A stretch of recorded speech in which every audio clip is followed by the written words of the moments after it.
The American signals officer had been working around the broken radio for 2 weeks.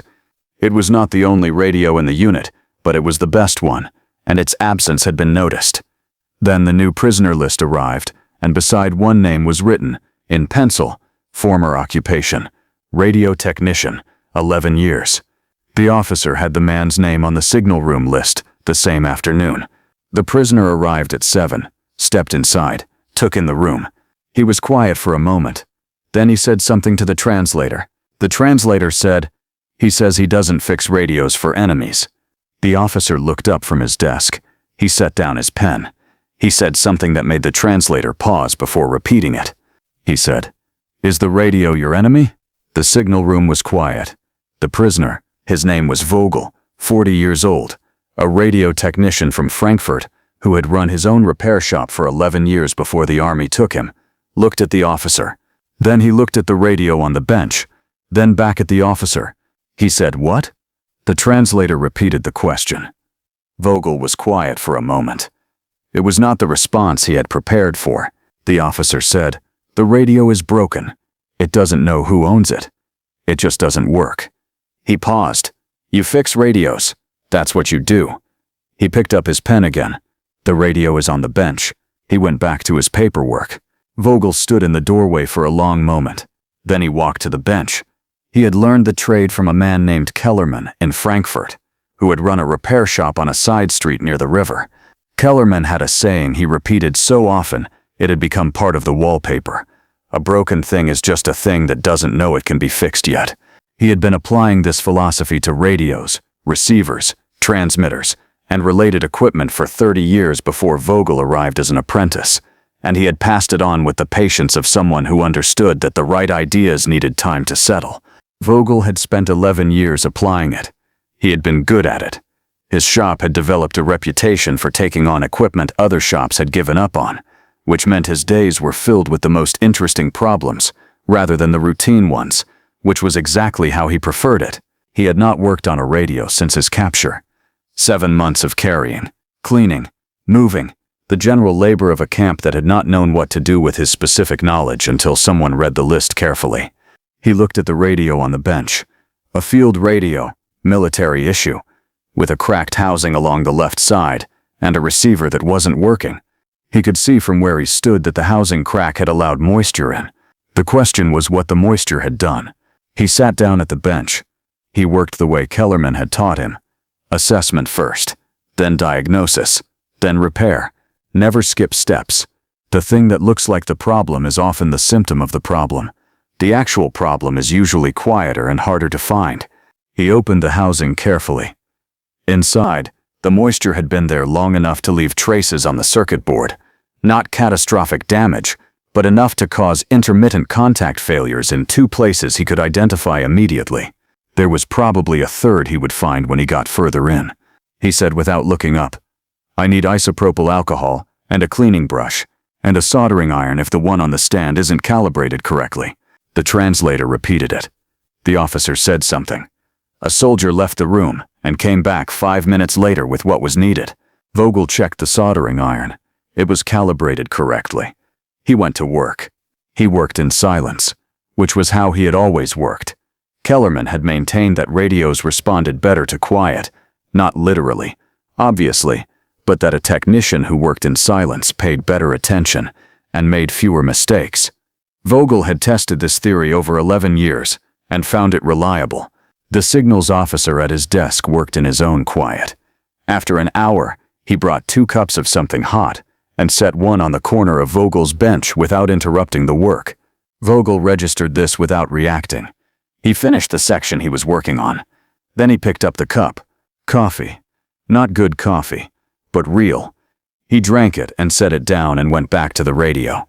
By midday, he had cleaned and resoldered the 2 contact failures he had found immediately, and located the third, which was more subtle, a hairline crack in a component that the moisture had exploited. He replaced the component from the spare parts drawer the officer had opened for him, without being asked. He reassembled the housing, closed it carefully, and turned the radio on. Static. Then, as he adjusted the tuning, a signal. Clear. Clean. The kind of signal a radio produces when it has been fixed correctly rather than managed around. He sat back. The officer had heard it. He came to the bench. He listened for a moment. He said something to the translator. The translator said, "He asks what was wrong with it."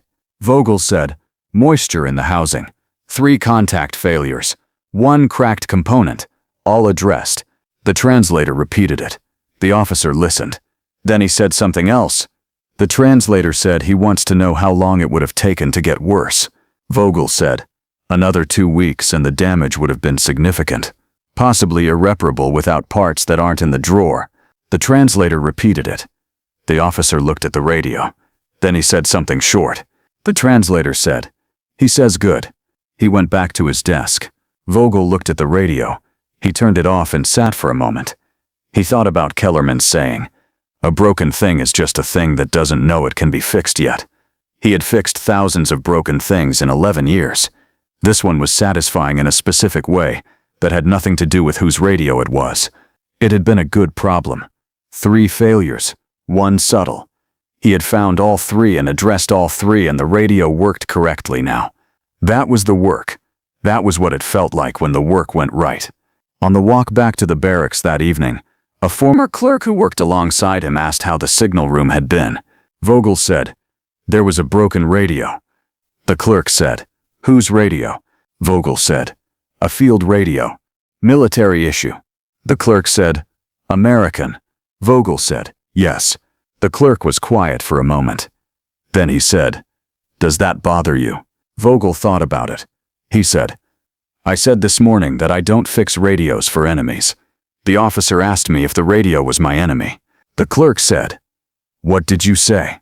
Vogel said, "I didn't say anything. I went to the bench."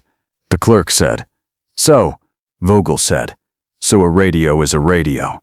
It works or it doesn't. The reasons it doesn't work have nothing to do with who owns it. The process for fixing it is the same regardless." The clerk said, "But you fixed an American radio." Vogel said, "I fixed a broken thing. That's what I do." He lay on his bunk that night and thought about the officer's question. Is the radio your enemy? He had been turning it over since the moment it landed.